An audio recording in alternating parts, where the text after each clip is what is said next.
রাজনীতি সচেতন হলেও একটু দূর থেকে আমার পর্যবেক্ষণটা আমি করে থাকি। তো নির্বাচন আসলে এই পর্যন্ত একেবারে ধরেন যে বাংলাদেশের স্বাধীনতার আগ পর্যন্ত, আচ্ছা আমি বলছি কথাগুলো যে যে মূল বিতর্কটা হচ্ছে সেই মূল বিতর্কটার থেকে হয়তো আমি একটু সরে গিয়ে প্রাসঙ্গিক কিছু কথা বলবো, কিন্তু ওইগুলো শুনলে আপনাদের কোনো ক্ষতির কারণ নেই, বরং একটু হয়তো একটু কৌতূহলোদ্দীপক আপনাদের কাছে মনে হতে পারে। সেটা হলো যে আমি আমার অবজারভেশনে আছে যে নির্বাচন এই পর্যন্ত নানাভাবে ব্যবহৃত হয়েছে। নির্বাচন অনেকে স্ট্র্যাটেজিক কোনো কারণ হিসাবে নির্বাচনকে নেই, যে স্ট্র্যাটেজিক কারণে দেখা গেল যে কেউ স্ট্র্যাটেজিক কারণে নির্বাচনে গেল না, ইতিহাসে কিন্তু এটাও আছে। যেমন মাওলানা আব্দুল হামিদ খান ভাসানী 70-এর নির্বাচনে অংশগ্রহণ করে, তাকে বলা হলো যে হুজুর আপনি কেন অংশগ্রহণ করেননি? তখন তিনি বললেন যে আমি চাই মুজিবর জিতুক, তার দল জিতুক, জিতলে পরে নিরঙ্কুশ সংখ্যাগরিষ্ঠতা পাক, তাতে মানে আমাদের এই বাঙালিদের সুবিধা হয় যে নিরঙ্কুশ একটি দল নিরঙ্কুশ সংখ্যাগরিষ্ঠতা পেয়েছে। তো সেই প্রেক্ষিতে তোফায়েল আহমদ আবার বলেছিলেন যে হুজুর এটা করেছেন যে হুজুর হয়তো জিততে পারবেন না, এই জন্য আর কি কোনো সিট টিট পাবে না।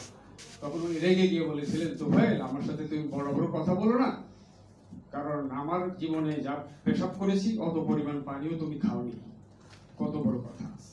এগুলি তো নির্বাচনকে কেন্দ্র করে কথাগুলো হয়েছিল। জি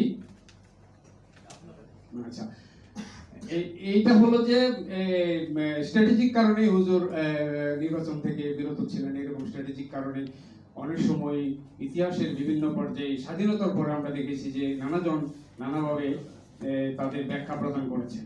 আচ্ছা, এখন নির্বাচনটা কিন্তু আসলে একটা গেম। এখন যেটা হচ্ছে এটা নির্বাচনের একটা গেম হচ্ছে, আমরা সবসময় বলে থাকি, কিন্তু এখনো মনে হচ্ছে যে নির্বাচনটাকে ব্যবহার করার জন্যই এইভাবে কথাগুলো বলা হচ্ছে। কাজে আমাদের সাবধান থাকতে হবে। যেটা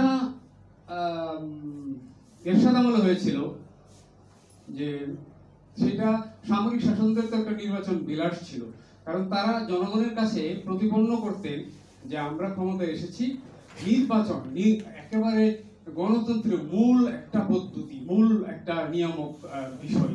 এই জন্য আমরা সবসময় নির্বাচন দিতে চাচ্ছি, বেশি নির্বাচন দিতে চাই।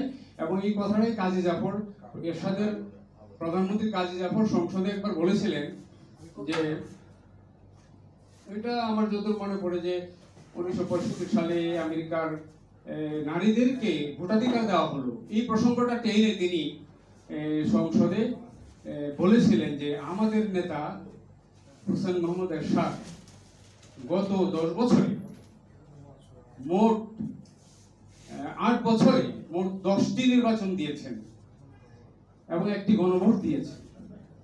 তাহলে মাননীয় সংসদ সদস্যগণ এবং দেশবাসী আপনারা হিসাব করে দেখুন যে বছরে একটিরও বেশি নির্বাচন আমাদের নেতার আমলে অনুষ্ঠিত হয়েছে। কাজে আমাদের নেতা প্রকৃত গণতন্ত্রের মানুষপুত্র, তিনি জনগণ যা চায় নির্বাচনের মাধ্যমে গণতন্ত্রটাকে ধরে রাখা, এই ধরনের কথা বলে এই তাদের যে নির্বাচন বিলাস, এই বিলাসটাকে তিনি মানে প্রতিষ্ঠা করবার চেষ্টা করেছিলেন। এখন যেটা হচ্ছে এটা খুবই দুঃখজনক, কারণ আপনারা তো জানেন এবং আপনারা এই কথাটা বলেও থাকেন যে আসলে তো যে গণঅভ্যুত্থানটা হয়ে গেল সেটা কিন্তু নির্বাচনের জন্য হয়নি, ঠিক আছে? তো নির্বাচন নিয়ে অতীতে কি হয়েছে তাও আমরা জানি, যে নির্বাচন একেবারে যখন আমরা একমত হব একটা নির্বাচনের ব্যবস্থা করব, তখনও কিন্তু নির্বাচন নিয়ে মনোনয়ন বাণিজ্য চলবে। তো এই কারণ 54 বছরে আমরা দেখেছি যে নির্বাচন নিয়ে জনগণের ভাগ্যের পরিবর্তন হয়নি। এক সময় যখন আমরা লেফট পলিটিক্স করতাম তখন বলতাম যে এটা হলো বুর্জোয়া পদ্ধতির নির্বাচন, এই বুর্জোয়া পদ্ধতির নির্বাচন দিয়ে জনগণের ভাগ্যের উন্নয়ন হবে না, দরকার নাই।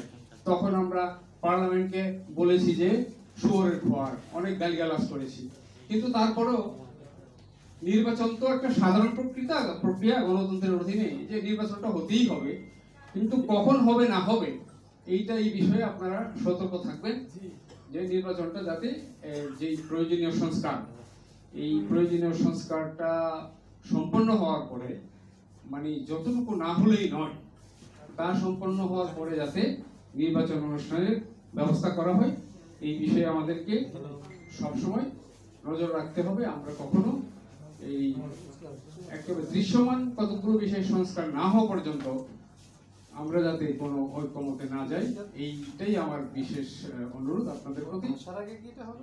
আপনারা আশা করি এখন যে নেতৃবৃন্দ আসবেন তারা অনেক অভিজ্ঞ, তারা রাজনৈতিকভাবে অনেক দক্ষ, তাদের পর্যবেক্ষণগুলো আমার চেয়ে অনেক বেশি শানিত। তাদের কথাগুলো আপনারা মন দিয়ে শুনবেন এবং নিজেদেরকে নির্বাচনের বিষয়ে কি সিদ্ধান্তে আমরা যাব এই বিষয়ে নিজেদেরকে প্রস্তুত করে রাখবেন। আপনাদের সবাইকে আমার কথা শোনার জন্য অনেক অনেক ধন্যবাদ।